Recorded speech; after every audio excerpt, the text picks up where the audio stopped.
இணைந்திருப்பது வெடி டிவியின் டாப் 24 செய்திகளுடன்.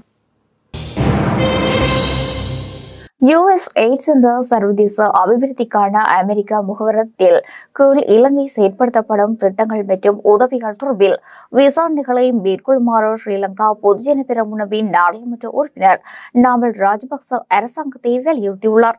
தனது எக்ஸ் பக்கத்தில் அவர் இந்த விடயத்தை குறிப்பிட்டுள்ளார்.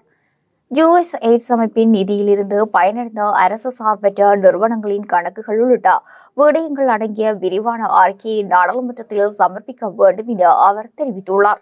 மனிதாபிமான உதவி என்ற பெயரில் ஏனைய நாடுகளில் குழப்பத்தையும் ஸ்திரமற்ற நிலையும் உருவாக்க யுஎஸ் எய்ட்ஸ் அமைப்பின் நிதி பயன்படுத்தப்பட்டுள்ளதாக மேற்கத்திய ஊடகங்கள் குற்றம் சாட்டுவதாக நாமல் ராஜபக்ச தனது பதிவில் சுட்டிக்காட்டியுள்ளார். இலங்கை அண்மைய ஆண்டுகளில் சர்வதேச அபிவிருத்திக்கான அமெரிக்க முகவரத்திடமிருந்து மில்லியன் கணக்கான டாலர்களை பெற்றுள்ளது. இதேபோல 100க்கும் மேற்பட்ட அரசு சார்பற்ற நிறுவனங்கள், அரசியல்வாதிகள் மற்றும் ஊடக பிரமுகர்கள் இந்த அமைப்பில் இருந்து பயனடைந்துள்ளனர். இருப்பினும் இந்த நிதி எவ்வாறு பயன்படுத்தப்பட்டது என்பது குறித்து தெளிவான கணக்கு இல்லை என நாடாளுமன்ற உறுப்பினர் நாமல் ராஜபக்ச தனது பதிவில் குறிப்பிட்டுள்ளார். அத்துடன் வெளிநாட்டு நிதியுதவி பெறும் திட்டங்களில் வெளிப்படைத்தன்மையில் அவசியத்தை பேணி அரசு சார்பற்ற நிறுவனங்களின் நிதியுதவி தொடர்பான விதிமுறைகளை அறிமுகப்படுத்த வேண்டும் எனவும் நாடாளுமன்ற உறுப்பினர் நாமல் ராஜபக்ச வலியுறுத்தியுள்ளார். எதிர்வரும் உத்தேச உள்ளூராட்சி மன்ற தேர்தலில் போட்டியிடுவதற்கான 2 முக்கிய வழிமுறைகள் குறித்து உடன்பாட்டை எட்டுவது தொடர்பில் ஐக்கிய தேசிய கட்சியும் ஐக்கிய மக்கள் சக்தியும் கவனம் செலுத்தியுள்ளன. சில உள்ளூராட்சி மன்றங்களின் கூட்டாக போட்டியிடுவதற்கு ஏனைய உள்ளூராட்சி மன்றங்களுக்காக தனித்து போட்டியிட்டு ஆட்சியை கைப்பற்றும் போது ஒன்றிணைவது எனவும் இதன் போது யோசனை முன்மொழியப்பட்டதாக பேச்சுவார்த்தைகளில் பங்கேற்கும் ஐக்கிய மக்கள் சக்தியின் சிரேஷ்ட பேச்சாளர் ஒருவர் தெரிவித்தார். இது தொடர்பில் இரு கட்சிகளினதும் தலைமைகள் தொடர்ந்தும் கலந்துரையாட உள்ளதுடன் இந்த கலந்துரையாடலை தொடர்ச்சியாக முன்னெடுத்துக் கொண்டு செல்லுமாறு ஐக்கிய மக்கள் சக்தியின் தலைவரும் எதிர்க்கட்சி தலைவருமான சஜித் பிரேமதாச ஆலோசனை வழங்கியுள்ளதாக தெரிவிக்கப்படுகிறது. அதே நேரம் இரு தரப்பினருடைய யோசனைகள் தொடர்பில் கட்சிகளின் தலைமையுடன் கலந்துரையாடும் பொறுப்பு கடந்த கூட்டங்களின் போது கட்சிகளின் பொதுச் செயலாளருக்கு அளிக்கப்பட்டிருந்தமையும் குறிப்பிடத்தக்கது. நீர் கட்டணத்தை 10 முதல் 30% வரையில் குறைக்க நடவடிக்கை எடுக்கப்படும் என்று தேசிய நீர்வளங்கள் மற்றும் வடிகால் அமைப்பு சபை தெரிவித்துள்ளது. மின்சார கட்டண குறைப்போடு ஒப்பிட்டு நீர் கட்டணங்களை குறைப்பதில் கவனம் செலுத்தப்படுவதாக அதன் பேச்சாளர் ஒருவர் தெரிவித்தார். நீர்க்கட்டண குறைப்பு குறித்து ஆராய குழு ஒன்று நியமிக்கப்பட்டுள்ளதாக தெரிவிக்கப்படுகிறது. நீர்க்கட்டணங்களை குறைப்பதற்காக நியமிக்கப்பட்ட குழுவின் அறிக்கை அடுத்த சில நாட்களுக்குள் தேசிய நீர்வளங்கள் மற்றும் வடிகால் அமைப்பு சபையின் தலைவரிடம் சமர்ப்பிக்கப்பட உள்ளது. பின்னர் தலைவர் அந்த அறிக்கையை விடயத்துக்கு பொறுப்பான அமைச்சரிடம் கையளிப்பார் என்று பின்னர் அது தொடர்பான முன்மொழிவுகள் அமைச்சரவையில் சமர்ப்பிக்கப்படும் என்று தெரிவிக்கப்படுகிறது.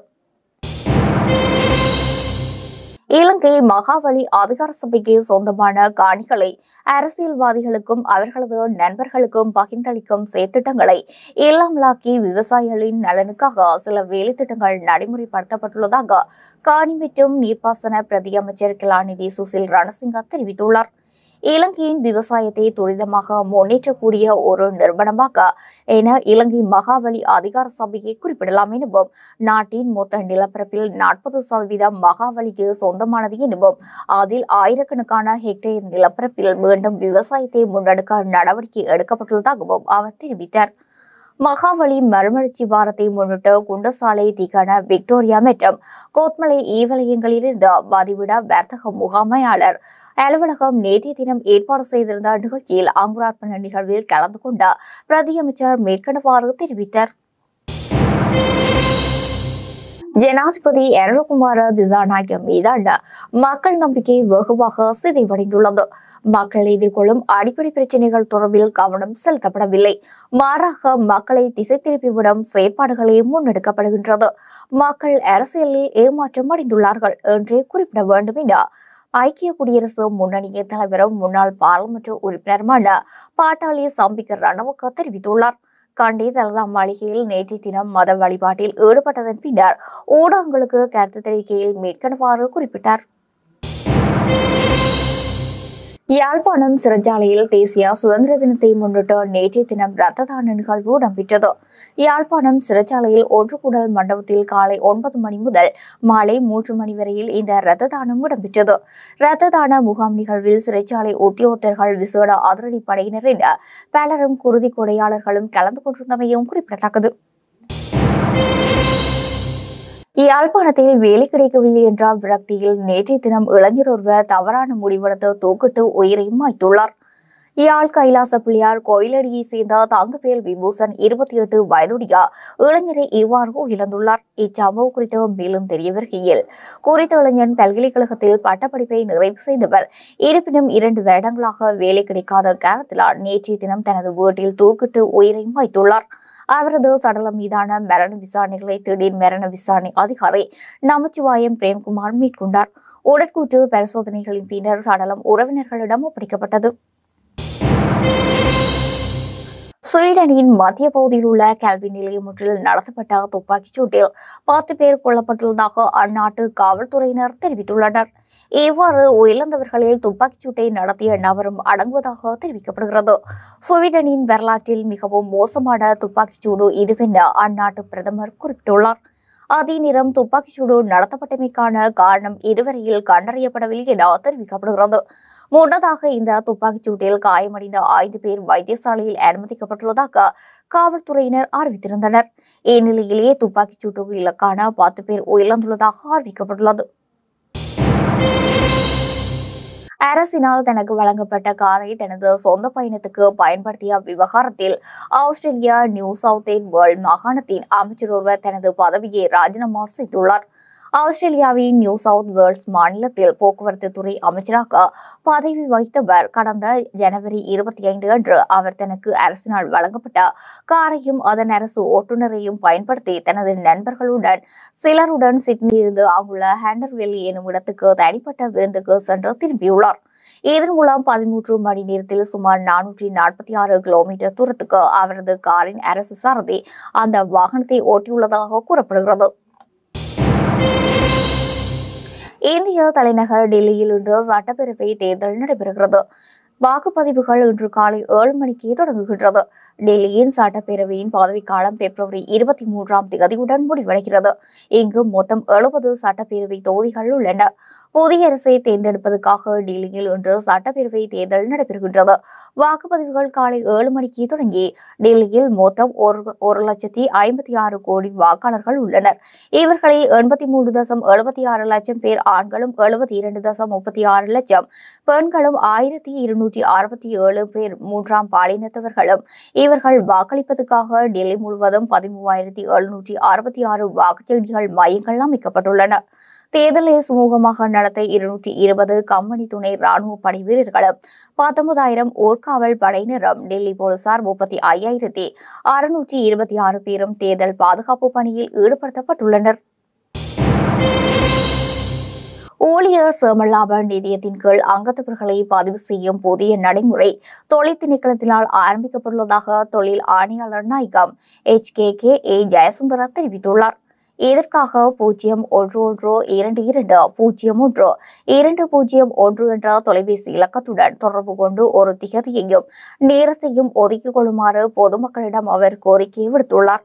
மேலும் மேற்கண்ட தொலைபேசி இலக்கத்தின் ஊடாக ஒரு திகதியையும் நேரத்தையும் ஒதுக்கிக் கொள்வதன் வழியாக கடினமின்றி தங்களது சேவைகளை பெற்றுக்கொள்ள முடியும் என தொழில் ஆணையாளர் நாயகம் குறிப்பிட்டுள்ளார். இந்த ஆண்டு முதல் உணவு விநியோகஸ்தர்களுக்கு நிகழ்நிலையில் பணம் செலுத்துமாறு திரிசேரி பாராளுமன்றத்துக்கு அறிவுறுத்தியுள்ளதாக பாராளுமன்ற துணை செயலாளர் நாயகம் சமிதா குலரத்ன தெரிவித்தார். இந்த ஆண்டு முதல் உணவு வழங்குநர்களின் வங்கி கணக்குகளுக்கு நிகழ்நிலை நிதி பரிமாற்றம் மட்டுமே நடைபெறும் என்று குலரத்ன கூறினார். நாங்கள் ஆன்லைன் நிதி பரிமாற்றங்களுக்கு செல்லும் போது வவுச்சர்களின் பாவனை இருக்காது என்று அவர் மேலும் கூறினார். 122 வவுச்சர்களுக்கு 80 மில்லியன் பணம் செலுத்துவது தொடர்பாக உண்மையில் நடந்தது என்னவென்றால் விநியோகஸ்தர்கள் பணம் செலுத்தியதற்கான ஒப்புகைகளை மீள வழங்காமையே என்றும் அவர் கூறினார். அரிசி இறக்குமதியின் போது பாரிய மோசடி இடம்பெற்றுள்ளதாக முன்னாள் விவசாய அமைச்சர் மஹிந்த அமரவீர தெரிவித்துள்ளார்.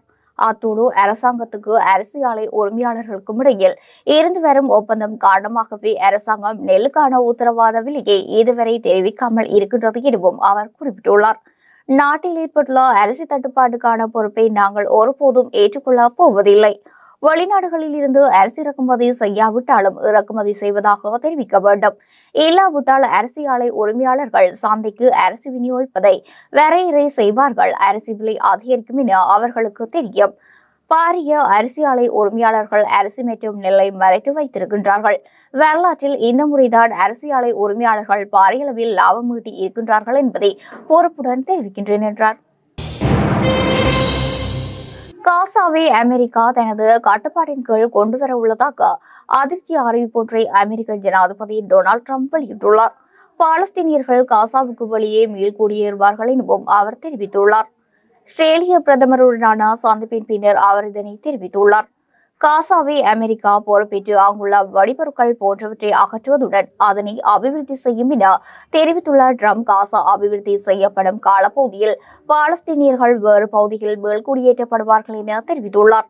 இதேவேளை இது குறித்து பதிலளித்துள்ள பெஞ்சமின் நெட்டன்யாகு, இந்த யோசனை ஆராயப்படுவதற்கு தகுதியான ஒன்று என குறிப்பிட்டுள்ளார். தில்சான் மதுசங் என்ற இளைஞன் கைது செய்யப்பட்டு தடுத்து வைக்கப்பட்டு சுமார் 6 நாட்கள் சித்திரவதை செய்யப்பட்ட சம்பவம் தொடர்பில் வீரகட்டிய போலீஸ் நிலைய பொறுப்பதிகாரி உட்பட 4 போலீஸ் அதிகாரிகள் பணிகளை இடைநிறுத்த பதில் போலீஸ் மா அதிபர் நேற்றைய தினம் நடவடிக்கை எடுத்துள்ளார். வீரகட்டிய போலீஸ் நிலைய பொறுப்பதிகாரி, தங்காலை குற்றப்புலனாய்வு பிரிவின் பொறுப்பதிகாரி, கும்ரப்பிட்டிய பல்வேறு முறைப்பாட்டு பிரிவின் பொறுப்பதிகாரி மற்றும் கல்கிச போலீசின் சார்ஜென்ட் ஆகியோரை இவ்வாறு பணி நீக்கம் செய்யப்பட்டுள்ளனர்.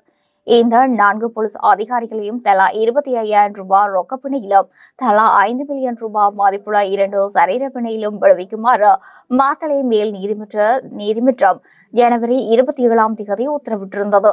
மாத்தறை மலிபட போலீஸ் நிலையத்தில் பணியாற்றிய போது தில்சான் மதுசங் என்ற இளைஞன் கைது செய்யப்பட்டு சித்திரவதை செய்யப்பட்ட சம்பவம் தொடர்பாக போலீஸ் விசேட புலனாய்வு பிரிவினருக்கு நடத்திய விசாரணையை தொடர்ந்து சட்டம் அதிபர் இந்த விசாரணைகளுக்கு எதிராக குற்றப்பத்திரிகையை தாக்கல் செய்த நிலையில் வழக்கு விசாரணை பிப்ரவரி 27 ஒத்திவைக்கப்பட்டுள்ளது. சமூக ஊடகங்கள் போன்ற சூழலில் அதிகமான படைப்பாளிகள் தங்கள் பார்வையாளர்களுடன் நேரடியாக தொடர்பு கொள்ள அனுமதிக்கும் வகையில் யூடியூப் அதன் சமூகங்கள் அம்சங்களை விரிவுபடுத்தியுள்ளதாக அறிவித்துள்ளது. ஆரம்பத்தில் தேர்ந்தெடுக்கப்பட்ட படைப்பாளிகளுக்காக அறிமுகப்படுத்தப்பட்ட இந்த அம்சம் இப்போது அழைப்பிதழ்கள் மட்டுமே அடிப்படையில் கூடுதல் பயனர்களுக்கு நீடிக்கப்படுகிறது. சமூகங்கள் அம்சம் உள்ளடக்க படைப்பாளர்கள், புதுப்பிப்பாளர்கள், கருத்து கணிப்புகள், படங்கள் மற்றும் உரை அடிப்படையிலான தொடர்புகளை இடுகையிட உதவுகிறது. இது அவர்களின் ரசிகர் பட்டாளத்துடன் ஆழமான ஈடுபாட்டை வளர்க்கிறது. இது படைப்பாளர்கள் தங்கள் சமூகத்துக்குள் விவாதங்களை நிர்வகிக்கவும் தொடர்புகளை நிர்வகிக்கவும் அனுமதிக்கிறது. தகுதியுள்ள பயனாளர்கள் இந்த அம்சத்தை அணுகுவது குறித்து அறிவிப்புகளை பெறுவார்கள், மேலும் அதை அவர்களின் விருப்பப்படி இயக்க அல்லது முடக்க விருப்பம் இருக்கும் என்பதையும் யூடியூப் உறுதிப்படுத்தியுள்ளது. கடந்த வருடம் அரசு வைத்தியசாலைகளுக்கு அவசியமான இன்சுலின் உள்ளிட்ட நீரிழிவு நோயாளர்களுக்கான மருந்து கொள்வனவுக்காக மாத்திரம் சுமார் 7,300 மில்லியன் ரூபாய் செலவிடப்பட்டுள்ளது. இந்நிலையில் நீரிழிவு நோயாளர்களுக்கான மருந்து கொள்வனவுக்காக செலவிடப்படும் தொகை நாளுக்கு நாள் அதிகரித்துள்ளதாக சுகாதாரம் மற்றும் வெகுஜன ஊடகத்துறை அமைச்சர் நலிந்த ஜாதிச தெரிவித்துள்ளார். காலி கராப்பட்டியா தேசிய வைத்தியசாலையில் புதிதாக ஸ்தாபிக்கப்பட்டுள்ள விளையாட்டு மற்றும் உடற்பயிற்சி வைத்தியசாலை பிரிவை திறந்து வைக்கும் நிகழ்வில் கலந்து கொண்டு உரையாற்றும் போது அவர் இவ்வாறு தெரிவித்தார். மன்னார் மேற்கு பிரதேச செயலாளர் பிரிவுக்கு உட்பட்ட விடத்தல் தீவு குளப்பகுதியில் பல லட்சம் ரூபாய் பெறுமதியான ஒரு தொகுதி கேரள கஞ்சா பகுதியை நேற்றைய தினம் காலை அடம்பன் போலீசார் மீட்டுள்ளனர். மன்னார் அடம்பன் போலீசாருக்கு கிடைக்கப்பெற்ற ரகசிய தகவலின் அடிப்படையில் நேற்று காலை விடத்தல் தீவு குளப்பகுதியில் தேடுதல் நடவடிக்கைகளை மேற்கொண்ட போலீசார் மறைத்து வைக்கப்பட்டுள்ள நிலையில் 13 பொதிகளை கொண்ட கேரள கஞ்சா தொகையை மீட்டனர். சுமார் 28 கிலோ எடை கொண்ட கேரள கஞ்சா பொதிகள் இவ்வாறு மீட்கப்பட்டுள்ளன. இதன் சந்தை பெறுமதி 42 லட்சம் ரூபாய் என தெரியவந்துள்ளது. இது தொடர்பான மேலதிக விசாரணைகளை அடம்பன் போலீசார் மேற்கொண்டு வருகின்றனர்.